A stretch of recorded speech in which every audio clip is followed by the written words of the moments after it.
In this video, I'll show you how to validate that a given number is even in JavaScript. So let's use the Quokka extension because it's very handy. And here I'm going to set the function of isItEven. That'll take the num parameter, and I'll define it as return, well, let's say console.log num modulus of 2 is equal to 0. So this is sort of like a question. Is the thing on the right equal to the thing on the left? Okay, so now we can use it. So let's say, is it even 2? And it's going to say true.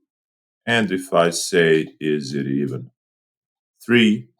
It's going to say false. Additionally, we can do this as an ES6 function expression. So let's say const even equals num. So it takes the num parameter and returns num modulus of 2 triple equals 0. Of course, I want to console log this so that way you can see that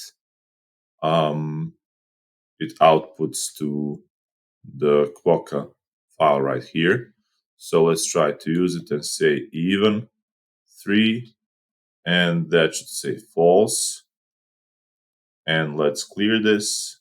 Let's comment this out to make sure that it works. Or let's just delete it. And now we can say even 2, and we get a false and a true right here. So that's it, a very simple and practical code snippet to check if a number is even in JavaScript.